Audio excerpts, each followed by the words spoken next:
समझदार व्यक्ति को इन 9 लोगों से विरोध नहीं करना चाहिए। इन 9 लोगों से यदि हम विरोध करते हैं तो हमारा कल्याण नहीं हो सकता है। ये 9 हैं कौन? कहते हैं शस्त्री। शस्त्री का अर्थ होता है शस्त्र को धारण करने वाला व्यक्ति। जिसके पास अस्त्र शस्त्र है, यदि हम उससे विरोध करते हैं, वो कब अपना शस्त्र चला दे क्या पता, कब मार दे। इसलिए शस्त्रधारी व्यक्ति से कभी भी विरोध नहीं करना चाहिए। दूसरा, मर्मी।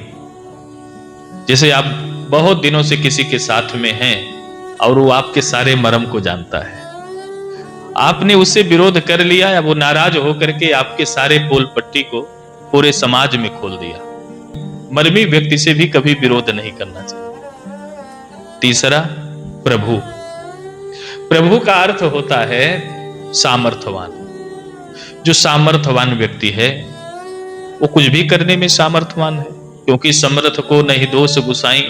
सामर्थ्यवान व्यक्ति कुछ भी कर सकता है, इसलिए सामर्थ्यवान व्यक्ति से कभी भी विरोध नहीं करना चाहिए। चौथा है सठ। सठ माने होता है लुच्चा, दुष्ट व्यक्ति। सठ व्यक्ति का काम है सदैव आपको दुख देना, कष्ट देना।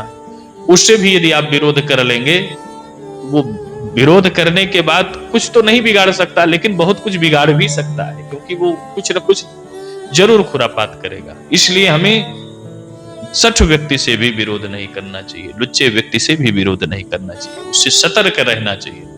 पांचवा, धनी। धनी व्यक्ति का भी विरोध नहीं करना चाहिए। भाई, धन के प्रभाव में वो कुछ भी कर सकता है, कुछ भी करने में सामर्थ्यवान है। सत्यता तो ये है, विजय तो सत्य का ही होता है। लेकिन धनी व्यक्ति से आपने विरोध कर लिया तो धनी व्यक्ति की बातों को तो हर कोई स्वीकार करता है। और भैया छठवा, वैद्य। वैद्य माने अपने डॉक्टर से भी विरोध नहीं करना चाहिए। डॉक्टर से आपने विरोध किया, वो कोई दवाई जो जिस तरह से दे वैसे लो। अगर आपने विरोध किया तो इंजेक्शन समझ लो कहीं तेजी से लगा दिया तो चिल्लाना पड़ेगा, रोना पड़ेगा, छटपटाना पड़ेगा। इसलिए डॉक्टर से भी विरोध ना करो, डॉक्टर के हिसाब से ही दवा लो। क्रोध में वो कम ज्यादा भी दवाई दे सकता है, डोज दे सकता है। और सातवां होता है बंदीजन। बंदीजन माने कवि। समझदार व्यक्ति को कवि से भी कभी विरोध नहीं करना चाहिए, क्योंकि कवि जो होता है वो कविता बनाने में बड़ा माहिर होता है। आपके विषय में कब कविता बना करके कुछ गलत बातों को समाज में प्रस्तुत कर दे तोड़ मड़ोड़ के, आप नहीं समझ पाएंगे। इसलिए कवि से भी कभी विरोध नहीं करना चाहिए। और आठवां और समझने लायक है। आठवां क्या है? कभी भी अपने रसोइया से, भंडारी से विरोध नहीं करना चाहिए। जो आपको भोजन बना के खिला रहा है, आपका रसोइया है, उससे भी विरोध मत करना। वो बहुत कुछ करने में सामर्थ्यवान है। समझदार के लिए इशारा तो काफी है, वो कुछ भी कर सकता है। इसलिए इनसे भी विरोध नहीं करना चाहिए। और नौवां, अंतिम बात, गुणवान व्यक्ति से भी विरोध कभी भी नहीं करना चाहिए। गुणवान व्यक्ति से भी विरोध हमें कभी भी नहीं करना चाहिए। जो गुणवान है, गुणज्ञ है, गुणी है, ऐसे व्यक्ति से भी विरोध समझदार व्यक्ति नहीं करता है।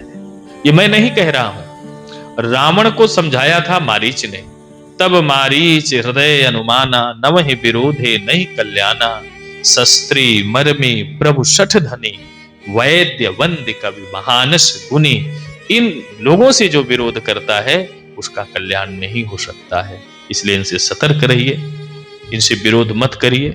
न बात समझ में आए तो दूरी बना लेना उचित है, लेकिन विरोध करना उचित नहीं है।